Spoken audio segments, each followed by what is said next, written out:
Hello friends, എല്ലാവർക്കും സുധീഷിന്റെ നിധിയുടെ super promo വിശേഷത്തിലേക്ക് സ്വാഗതം. അതിനുമുമ്പ് നിങ്ങൾക്ക് ആർക്കെങ്കിലും ഞങ്ങളുടെ ചാനൽ ഇഷ്ടപ്പെടുമെങ്കിൽ സബ്സ്ക്രൈബ് ചെയ്യുക, ലൈക്ക് ചെയ്യുക, കമന്റ് ചെയ്യുക. എല്ലാ ദിവസവും പുതുപുത്തൻ വിശേഷങ്ങളൊക്കെ ആയിട്ട് എത്തുന്നതായിരിക്കും. അപ്പോൾ സുഭാഷിന്റെ നിധിയുടെയും കഥയിലേക്ക് പോകുമ്പോൾ അങ്ങനെ സുഭാഷിനെ കൊണ്ട് നിർബന്ധിച്ചാണെങ്കിലും മനസ്സിൽ ഒരല്പം മോഹമുണ്ട് സുനന്ദയെ വിവാഹം കഴിക്കാമെന്ന്. പക്ഷെ പുറത്തു പറയാൻ സുഭാഷിന് കഴിയുന്നില്ലല്ലോ. അതുകൊണ്ട് തന്നെ നിധിയും അതുപോലെ തന്നെ അനിയന്മാരും നിർബന്ധിച്ച് ആ വിവാഹത്തിന് വേണ്ടി അമ്പലത്തിലേക്ക് വരികയാണ്. വെള്ളമുണ്ടും വെള്ള ഷർട്ടൊക്കെ എടുത്താണ് നല്ല ടിപ് ടോപ്പായിട്ട് ഒരു വിവാഹ ചെറുക്കനെ പോലെ തന്നെ വരനെ പോലെ തന്നെ ഒരുങ്ങി എല്ലാം വളരെ സന്തോഷത്തോടു കൂടി എല്ലാവരും എത്തുന്നു. അങ്ങനെ അമ്പലത്തിൽ സുനന്ദയ്ക്ക് വേണ്ടി കാത്തിരിക്കുകയാണ്. അപ്പം തന്റെ അനിയന്മാരായ നികേഷിനും ഹരീഷിനും സുധീഷിനൊക്കെ ഒരു ചെറിയ ഭയമുണ്ട്. സുനന്ദ വരുമോ എന്നൊരു ഭയമുണ്ട്. അതിനോടൊപ്പം സുഭാഷിനുമുണ്ട്. സുഭാഷിന് അറിയാം ഈ വിവാഹത്തിന് ശേഷം നടക്കുവാൻ പോകുന്നത് വലിയ പ്രശ്നങ്ങളായിരിക്കും. തന്റെ അമ്മാവനൊക്കെ വന്ന് വലിയ പ്രശ്നമുണ്ടാക്കുമെന്ന് അറിയാമെങ്കിലും തന്റെ അനിയന്മാരുടെ നിധിയുടെ നിർബന്ധത്തിന് വഴങ്ങി സുനന്ദയെ വിവാഹം കഴിക്കുവാൻ താല്പര്യം മനസ്സിലുണ്ടെങ്കിലും അത് പ്രകടമാക്കാൻ നടന്ന സുഭാഷോട് വിവാഹ പന്തലില്ല ആ മണ്ഡപത്തിലേക്ക് എത്തുകയാണ്. അമ്പലത്തിലേക്ക് എത്തുന്നു.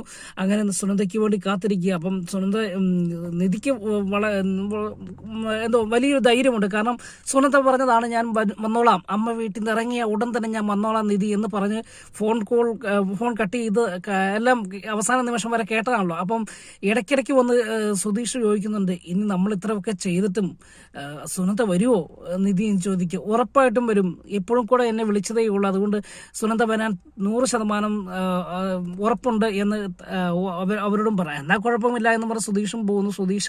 സുധീഷാണ് അമ്പലത്തിൽ കൊണ്ട് താലി കൊണ്ട് കൊടുക്കുന്നതും അതുപോലെ മറ്റു കാര്യങ്ങളൊക്കെ നോക്കുന്നത് സുധീഷാണ്. കാരണം തന്റെ ചേട്ടന് വേണ്ടി അതുപോലെ ത്യാഗം സഹിക്കുന്ന കണ്ടപ്പോൾ നിധിക്കും ഒരു സന്തോഷം തോന്നി. സുധീഷിന് ഇത്രത്തോളം ആത്മാർത്ഥത ഉണ്ടോ എന്നൊക്കെ ചിന്തിച്ചുകൊണ്ടിരിക്കുമ്പോഴായിരിക്കും ചില സമയത്ത് സുധീഷ് താൻ താലിമാല മേടിച്ച് കണക്കും അതുപോലെ ഇത്രയും അലഞ്ഞു തിരിഞ്ഞതിന്റെ കണക്കുകളൊക്കെ പറയുന്നത്. അപ്പോൾ നിധിക്ക് പെട്ടെന്ന് ദേഷ്യമുണ്ടാകുകയും അപ്പോൾ ആ ദേഷ്യമൊക്കെ മുഖത്ത് പ്രകടമാക്കുമ്പോൾ സുധീഷ് അവിടുന്ന് പതിയെ വലിയുന്ന ഒരു രസകരമാകുന്ന കാഴ്ചകളൊക്കെ കാണാം. അതിനുശേഷം കാണുന്നത് സുനന്ദ വീട്ടിൽ നിന്ന് ഇറങ്ങുവാൻ വേണ്ടി ശ്രമിക്കുന്നു. ഈ സമയത്ത് തന്റെ അമ്മ വെളിയിലേക്ക് പോകുന്ന സമയം നോക്കിയാണല്ലോ ഇറങ്ങുന്നത്. അപ്പം തന്റെ വല്യമ്മയോട് അല്ലെങ്കിൽ സുനന്ദയുടെ അമ്മയോട് പറഞ്ഞിട്ടാണ് പോകുന്നത്, അവളെ ഇവിടുന്ന് എങ്ങോട്ടും പറഞ്ഞു വിടല്, തരം കിട്ടിക്കഴിഞ്ഞാൽ അന്നേരം സുഭാഷിനെ കാണാൻ വേണ്ടി അവൾ പോകും എന്ന് പറയുക. അപ്പം എന്തായാലും വല്യമ്മേനെ ഏൽപ്പിച്ചിട്ടാണ് പോകുന്നത്. ആ സമയത്ത് സുനന്ദ നോക്കുമ്പോഴത്തേക്ക് തന്നെ അമ്മ പോയി. എന്നാൽ വല്യമ്മേനെ ഒന്ന് സോപ്പിട്ടിട്ട് വെളിയിൽ ഇറങ്ങാലോ എന്നൊക്കെ ഓർത്ത് ചെല്ലുമ്പം എങ്ങോട്ടാണ് എന്ന് ചോദിക്കുക. അന്നേരം പെട്ടെന്ന് സുനന്ദ പറയാണ്, ഞാൻ അമ്പലത്തിലേക്കാണെന്ന് പറയുക. നീ ആഹാരമൊക്കെ കഴിച്ചതിന് ശേഷമാണോ അമ്പലത്തിലേക്ക് പോകുന്നത് എന്ന് ചോദിക്കുക. അപ്പോൾ പറഞ്ഞ് അതിനിപ്പോൾ എന്നാ ഉച്ചവരെ ഉണ്ടല്ലോ അമ്പലം, അതുകൊണ്ട് ഞാൻ പോയിട്ട് വരാം ഇതൊക്കെ മുത്തശ്ശിയോട് പറയുക കേട്ടോ. അന്നേരം പറഞ്ഞു, വേണ്ട, നീ അമ്മ വന്നിട്ട് ചോദിച്ചിട്ട് പോയാൽ മതി, എന്നെ ഏൽപ്പിച്ചിട്ടാ പോയി, നിന്നോട് എങ്ങും പോകണ്ടല്ല, നിന്നെ എങ്ങും വിടല്ല എന്നാണ് പറഞ്ഞതെന്നൊക്കെ പറയുക. ഈ സമയത്ത് മുത്തശ്ശേൻ്റെ സോപ്പിടാൻ വേണ്ടി സീരിയൽ വെച്ച് കൊടുക്കുകയാണ്. ആ സീരിയലൊക്കെ വെച്ച് കൊടുത്ത് അതൊക്കെ കണ്ട് നിൽക്കുന്ന സമയത്ത് പതിയെ നൈസായിട്ട് സുനന്ദ അവിടുന്ന് വെളിയിലേക്ക് ഇറങ്ങിയാട്ടെ. ഈ സമയത്ത് സുനന്ദയുടെ അമ്മ ബസ് സ്റ്റോപ്പിൽ പോയി നിൽക്കുക. അന്നേരമാണ് തൻ്റെ ഭർത്താവ് വിളിക്കുന്ന, അയ്യോ നീ അങ്ങോട്ട് പോവുകയാണ്, നീ യാത്ര ചെയ്യുന്നതിന് മുമ്പ് വീട്ടിൽ നിന്ന് തിരിച്ചു പോയിട്ട് അവിടെ ഒരു കുറച്ച് സാധനങ്ങൾ ഞാൻ ഗൾഫിൽ നിന്ന് കൊണ്ടുവന്നിട്ടുണ്ട്, നീ പോകുന്ന സ്ഥലത്ത് അതും കൂടെ കൊടുക്കണം എന്ന് പറയുകയും അങ്ങനെ സുനന്ദയുടെ അമ്മ വേഗത്തിൽ ആ ബസ് സ്റ്റോപ്പിൽ നിന്ന് തിരിച്ച് വീട്ടിലേക്ക് വരുമ്പോൾ കണ്ട കാഴ്ച, സുനന്ദ ബാഹ്യം സർട്ടിഫിക്കറ്റും ഒക്കെ ആയിട്ട് വെളിയിലേക്ക് പോകാൻ നിൽക്കുന്ന ഒരു ഭാഗമാണ് കാണുന്നത്. പെട്ടെന്ന് സുനന്ദയുടെ അമ്മ സുനന്ദയെ പിടിക്കുകയും അങ്ങനെ അവിടെ വെച്ച് എവിടെ പോവാടി എന്ന് ചോദിച്ച് വാക്കുതർക്കമുണ്ടാകും. ഒടുവിൽ സുഭാഷിനെ കാണാൻ സുഭാഷേട്ടൻ്റെ അടുത്ത് പോവുകയാണ് എന്ന് പറഞ്ഞപ്പോൾ ആ മുറ്റത്ത് വെച്ച് തന്നെ സുനന്ദയ്ക്കിട്ട് ഒരുപാട് അടി കൊടുക്കുകയും ഒടുവിൽ വലിച്ചുകൊണ്ട് പെരയ്ക്കകത്ത് കൊണ്ടുപോയി ഒരുപാട് അടിക്കുന്നുണ്ട് കേട്ടോ. ഈ സമയത്ത് സുനന്ദയ്ക്ക് മനസ്സിലായി ഇനി മിണ്ടാതിരുന്നാൽ ശരിയാവില്ല എന്ന് മനസ്സിലാക്കി സുനന്ദ രണ്ടും കൽപ്പിച്ച് എല്ലാം തുറന്നു പറയുകയാണ്, എനിക്ക് സുഭാഷേട്ടൻ ഇല്ലാതെ പറ്റത്തില്ല, സുഭാഷേട്ടൻ്റെ മനസ്സിൽ വെച്ചുകൊണ്ട് വേറൊരാളെ വിവാഹം കഴിക്കാൻ പറ്റില്ല എന്നൊക്കെ പറയുമ്പോഴും സുനന്ദയുടെ അമ്മയുടെ മർദ്ദനം അവിടെ ഉണ്ടാകുന്ന ഭാഗമൊക്കെ കാണട്ടെ. ഒടുവിൽ സുനന്ദയുടെ അമ്മയ്ക്ക് മനസ്സിലായി ഇനിയിപ്പോൾ ഇവളെ അടിച്ചുകൊണ്ടോ അല്ലെങ്കിൽ വഴക്ക് പറഞ്ഞിട്ടോ യാതൊരു കാര്യവുമില്ല, വേറെ ഒരു അടവ് പ്രയോഗിക്കാമെന്ന് തീരുമാനിക്കുകയും അങ്ങനെ തന്റെ അച്ഛന്റെ കാര്യങ്ങളൊക്കെ പറയും. അച്ഛൻ ഗൾഫിൽ പോയി നിനക്ക് വേണ്ടി അധ്വാനിക്കുന്നത് എന്തിനാണെന്ന് നിനക്ക് അറിയാമോ എന്നൊക്കെ ചോദിക്കുന്നുണ്ട്. അതിലൊന്നും സുനന്ദ വീഴാതെ വരുമ്പോൾ ഒടുവിൽ ആത്മഹത്യാ ശ്രമം നടത്തുകയും അവിടെ സുനന്ദ പെട്ടുപോകുകയും ചെയ്യാൻ. അങ്ങനെ സുനന്ദ അവിടെ എല്ലാം ഉപേക്ഷിച്ച് തന്റെ പ്ലാനുകളെല്ലാം ഉപേക്ഷിച്ച് സുനന്ദയുടെ അമ്മയുടെ ആത്മഹത്യാ ശ്രമത്തിന് മുന്നിൽ കീഴടങ്ങി കൊടുക്കുകയും അങ്ങനെ വളരെ സങ്കടത്തോടു കൂടി അവിടെ പൊട്ടിക്കരഞ്ഞുകൊണ്ട് സുനന്ദ അവിടെ തന്നെ കാത്തുതിരിക്കുന്നവരെ ചതിക്കുകയും സുഭാഷ് ചേട്ടൻ നഷ്ടപ്പെടുകയും ചെയ്യുന്നത് പൊട്ടിക്കരഞ്ഞുകൊണ്ടിരിക്കുന്ന ഒരു ഭാഗം ഇന്നത്തെ എപ്പിസോഡിൽ കാണാം. അതിനുശേഷം നാളത്തെ അതേ സമയത്ത് തന്നെ സുനന്ദയ്ക്ക് വേണ്ടി കാത്ത് അമ്പലത്തിലിരിക്കുന്ന സമയം പോയിക്കൊണ്ടേയിരിക്കുന്നു. അങ്ങനെ പറഞ്ഞ സമയവും മുഹൂർത്ത സമയമൊക്കെ കഴിയുമ്പോഴും സുനന്ദ വരാതെ വന്നപ്പോൾ ഒടുവിൽ ഫോൺ വിളിക്കുകയാണ്. നിധി ഫോൺ വിളിക്കുമ്പോൾ പെട്ടെന്ന് സുനന്ദയുടെ അമ്മ ആ ഫോൺ എടുക്കുകയും അത് തല്ലിപ്പൊട്ടിക്കുകയും ചെയ്യുക.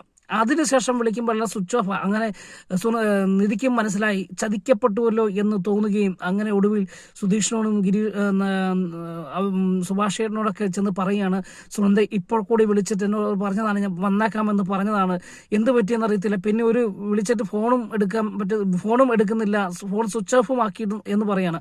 അപ്പോൾ തൻ്റെ അനിയന്മാർ പറയുന്നുണ്ട് കേട്ടോ, ഹരീഷും നികേഷും സുധീഷൊക്കെ പറയുന്നുണ്ട്, ഞങ്ങൾക്ക് അതറിയാം, അവൾ ഇങ്ങനെ പറ്റിക്കുന്ന അവളുടെ സ്വഭാവമാണ്, അതുകൊണ്ടാണ് ചേട്ടത്തിയോട് പറഞ്ഞത് അവൾ വരുമോ എന്ന് ചോദിച്ചത് എന്ന് പറയുകയാണ്. അപ്പം നീതി പറയുന്നുണ്ട്, വരുമെന്ന് ഉറപ്പ് തന്നതല്ലേ എന്നൊക്കെ പറയാ.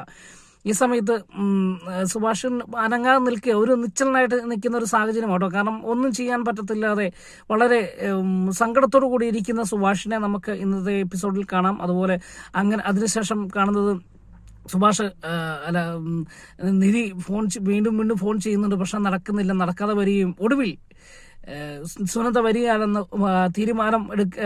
വരികയാണെന്ന് എല്ലാവർക്കും മനസ്സിലായപ്പോൾ അമ്പലത്തിൽ നിന്ന് എല്ലാവരും വളരെ സങ്കടത്തോടു കൂടി ഇറങ്ങിപ്പോരുന്ന ഭാഗമുണ്ട് കേട്ടോ. ഈ സമയത്ത് നിധിക്ക് മനസ്സിലായി താനും ചതിക്കപ്പെട്ടിരിക്കുന്നു, സുനന്ദ തന്നെ ചതിച്ചു എന്ന് മനസ്സിലാക്കുകയും തന്നെ വിശ്വസിച്ച് തന്റെ നിർബന്ധപ്രകാരം വന്ന തന്റെ ചേട്ടൻ അല്ലെങ്കിൽ സുഭാഷ് ചേട്ടനെ ഞാൻ ഇനി എങ്ങനെ ഫേസ് ചെയ്യും, സുഭാഷ് ചേട്ടന്റെ സങ്കടം മനസ്സിൽ ഇങ്ങനെ സുഭാഷ് ചേട്ടനെ പ്രകടമാക്കുന്നില്ലെങ്കിലും സുഭാഷിന്റെ മുഖത്ത് ആ സങ്കടം നിധി കാണുകയാട്ടോ. ഈ സമയത്ത് സുഭാഷിന്റെ മുൻപിൽ പോയി ക്ഷമാപണം നടത്തി പൊട്ടിക്കരയുന്ന ഒരു ഭാഗമുണ്ട് കേട്ടോ. വളരെ വേദനിപ്പിക്കുന്ന ഒരു കാഴ്ച തന്നെയാണ്. അങ്ങനെ നിധി സുഭാഷിനോട് എന്നോട് ക്ഷമിക്കണം സുഭാഷ് ചേട്ടാ, എന്നോട് ക്ഷമിക്കണം എന്ന് പറഞ്ഞ് അവിടെ നിന്ന് ഒരു കുഞ്ഞു കുട്ടിയെ പോലെ പൊട്ടിക്കരയുമ്പോൾ സുഭാഷ് പെട്ടെന്ന് എണീറ്റ് പറയാണ്, എന്തിനാ മോളെ എന്നോട് ക്ഷമ പറയുന്നത്, അതൊന്നും സാരമില്ല, കാരണം ദൈവമാണ് തീരുമാനിക്കുന്നത് ആരെ വിവാഹം കഴിക്കണം, എങ്ങനെ വിവാഹം കഴിക്കണം, എപ്പോൾ വിവാഹം കഴിക്കണം എന്നൊക്കെ തീരുമാനിക്കുന്ന ദൈവമാണ്. അതിൽ നമ്മൾ ഒന്നും ചെയ്തിട്ട് കാര്യമില്ല. അതുകൊണ്ട് മോൾ എന്നോട് എന്തിനാണ് സോറി പറയുന്നത് എന്ന് പറയുമ്പോഴും നിധി വീണ്ടും പൊട്ടിക്കരയുന്ന ഒരു ഭാഗമൊക്കെയാണ്. നിധിയുടെ മനസ്സ് വളരെയേറെ ഇതുവരെയും സംഭവിക്കാത്ത, അല്ലെങ്കിൽ തന്റെ അച്ഛനെയും അമ്മയും ഉപേക്ഷിച്ചു പോന്നിട്ടും അനുഭവിക്കാത്തൊരു വേദന നിധിക്കുണ്ടാകുകയാണ്. കാരണം സുഭാഷിന്റെ മുഖത്ത് നോക്കുമ്പോൾ തന്നെ നിധിക്ക് താങ്ങുവാൻ കഴിയാത്ത അവസ്ഥയാണ്. താൻ കാരണമാണല്ലോ വീണ്ടും സുഭാഷേട്ടൻ പരിഹസിക്കപ്പെടുന്നത്, അല്ലെങ്കിൽ ഇങ്ങനെ വേദനിക്കപ്പെടുന്നത് എന്നൊക്കെ ഓർത്ത് വീണ്ടും ക്ഷമ പറയുമ്പോഴൊക്കെ സുഭാഷ് ചെന്ന് എണീറ്റ് ചെയ്യുന്നത് ആശ്വസിപ്പിക്കുക, തന്റെ സങ്കടങ്ങളും വേദനകളും എല്ലാം മനസ്സിൽ ഒതുക്കി വെച്ചുകൊണ്ട് നിധിയെ ആശ്വസിപ്പിക്കുന്ന ഒരു ഭാഗമൊക്കെ ഉണ്ട്. എന്നാൽ ആ സമയത്തും തന്നെ അനിയന്മാരുടെ കണ്ണുകൾ ഈറണണിയുന്ന ഒരു ഭാഗമാണ്. അതിനുശേഷം നമുക്കിനി ഇവിടെ നിന്നിട്ട് കാര്യമില്ല, നമുക്ക് പോകാം, നീ എന്തിനാണ് എന്നോട് ഇങ്ങനെ ക്ഷമ പറയുന്നതും എന്നോട് മാപ്പ് പറയുന്നതും, എല്ലാം നല്ലതിന് വേണ്ടിയല്ലേ നീ ചെയ്യാൻ തീരുമാനിച്ചത്, പക്ഷെങ്കിൽ എന്ത് ചെയ്യാനാ, അത് ഇങ്ങനെ സംഭവിച്ചു പോയി എന്ന് പറയാണ്. എന്നിട്ട് സുഭാഷ് പറയടാ സുധീഷ്, നീ എന്ന് പറഞ്ഞ് മനസ്സിലാക്കുക, നിധിയോട് ഇങ്ങനെ കുഞ്ഞു കുട്ടികളെ പോലെ പൊട്ടിക്കരയാന്ന് പറയാ, അവള് നമുക്ക് വേണ്ടി നല്ലതിന് വേണ്ടിയല്ലേ ചെയ്തത് നീ എന്ന് പറയുമ്പോൾ സുധീഷ് വന്ന്, നിധി നീ എന്തിനാണ് ഇങ്ങനെ കരയുന്നത്, സാരമില്ല, ഞങ്ങൾക്കിത് അറിയാമായിരുന്നു, ഇങ്ങനെയൊക്കെ സംഭവിക്കുന്നറിയാം, അവളുടെ സ്വഭാവം ഞങ്ങൾക്കറിയാം, അവളുടെ വീട്ടുകാരുടെ സ്വഭാവം ഞങ്ങൾക്കറിയാം, അതുകൊണ്ട് നിനക്ക് അറിയത്തില്ലാതെ പോയതാണ്, നിന്നെയും പറ്റിച്ച് നമ്മളെല്ലാം പറ്റിക്കുകയല്ല ചെയ്തത് എന്ന് പറയുകയും അങ്ങനെ സുധീഷും ആശ്വസിപ്പിക്കുമ്പോൾ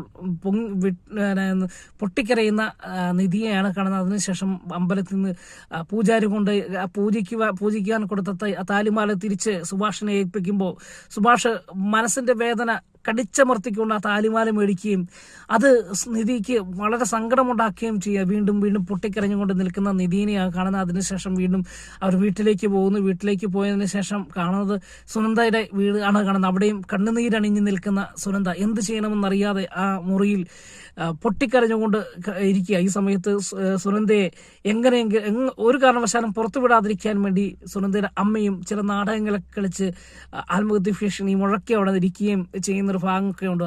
അതിനുശേഷം കാണുന്നത് വീണ്ടും വീട്ടിലെത്തി സുഭാഷ് ജോലിക്ക് പോയിട്ടോ. സുഭാഷ് ജോലിക്ക് പോകുമ്പോഴും ആ വീട് ഒരു മരണവീടിന് തുല്യമായിട്ടിരിക്കുക. തൻ്റെ അനിയന്മാരായ നികേഷും ഹരീഷും ഒക്കെ സുധീഷും ഒക്കെ അവിടെ പല റൂമുകളിൽ പല സ്ഥലങ്ങളിൽ പലതും ചിന്തിച്ചുകൊണ്ട് വേദനയോടുകൂടി സങ്കടത്തോടു കൂടി ഇരിക്കുമ്പോൾ നിധിക്കും അത് താങ്ങുവാൻ കഴിയാതെ വരും. നിധി ആ നിലത്തിരുന്ന് വളരെ സങ്കടത്തോട് കരയുക. ഈ സമയത്ത് സുഭാഷ് ജോലി കഴിഞ്ഞ് വരുന്നു. പെട്ടെന്ന് ജോലി കഴിഞ്ഞ് വരുമ്പോഴത്തേക്ക് എല്ലാവരും അവിടെ ഇവിടെ മാറിയിരുന്ന് സങ്കടത്തോടെ ഇരിക്കുന്ന ഒരു കാഴ്ചയാണ് സുഭാഷ് കണ്ടത്. സുഭാഷ് പെട്ടെന്ന് അവരുടെ മുന്നിൽ സന്തോഷം അഭിനയിച്ചു. എന്നാണ് ഇങ്ങനെ ഇരിക്കുന്നത്, വാ എണീക്ക്, ചുമ്മാ നിങ്ങൾ എന്തിനാണ് ഈ പഴയ കാര്യങ്ങളൊക്കെ ചിന്തിച്ചിരിക്കുന്നത് എന്നൊക്കെ പറഞ്ഞ് എല്ലാവരും ആശ്വസിപ്പിക്കാൻ ശ്രമിക്കുമ്പോൾ നിധി പെട്ടെന്ന് ചാടി എണീറ്റ് വീണ്ടും സുഭാഷിന്റെ മുൻപിൽ പൊട്ടിക്കരഞ്ഞുകൊണ്ട് മാപ്പപേക്ഷിക്കുന്ന ഒരു ഭാഗമുണ്ട് കേട്ടോ. വളരെ ഒരു മരണപെടിന് തുല്യമാകുന്ന ഒരവസ്ഥയാണ് സുഭാഷിന്റെ വീട്ടിൽ അന്ന് വരും ദിവസത്തിൽ കാണാൻ പോകുന്നത്. അങ്ങനെ പൊട്ടിക്കരഞ്ഞുകൊണ്ട് ഈ സമയത്ത് സുഭാഷിനോട് മാപ്പപേക്ഷിക്കുന്ന നിധിയുടെ ആ ദയനീയ കാഴ്ചകളൊക്കെ വരും ദിവസത്തെ എപ്പിസോഡിൽ കാണാം. അതിനുശേഷം നടക്കുന്നത് സുഭാഷ് ജോലികൾ തൻ്റെ വീട്ടിലെ ജോലികൾ ചെയ്യുമ്പോൾ വളരെ കെയർഫുൾ ആയിട്ട് ചെയ്തുകൊണ്ടിരുന്ന, അല്ലെങ്കിൽ ആഹാരങ്ങളും അതുപോലെ മറ്റ് സാധനങ്ങളൊക്കെ കൃത്യമായി ഉണ്ടാക്കിക്കൊണ്ടിരുന്ന സുഭാഷ് എല്ലാം മറന്നു പോകുന്ന, നിലതെറ്റിപ്പോകുന്ന ഒരവസ്ഥയിലേക്ക് വരികയാണ്. അങ്ങനെ ചോറ് വെക്കുകയും കറി വെക്കുകയൊക്കെ ചെയ്യുന്ന സമയത്ത് കറി കരിഞ്ഞു പോവുകയും അതുപോലെ ചോറ് കൊണ്ടുപോയി എല്ലാവർക്കും കൊടുക്കുമ്പോൾ മാറിപ്പോവുകയും ചെയ്യുന്ന ഒരു ഓർമ്മ നഷ്ടപ്പെട്ടവനെ പോലെ ആയി മാറുന്ന ചില രംഗങ്ങളൊക്കെ വരും ദിവസത്തെ എപ്പിസോഡിൽ കാണാം. അപ്പം പുതിയ വിശേഷങ്ങളൊക്കെ ആയിട്ട് എല്ലാ ദിവസവും എത്തുന്നതായിരിക്കും. വീണ്ടും വരും ദിവസത്തെ വിശേഷവുമായി കാണും വരെ എല്ലാവർക്കും ഗുഡ് ബൈ.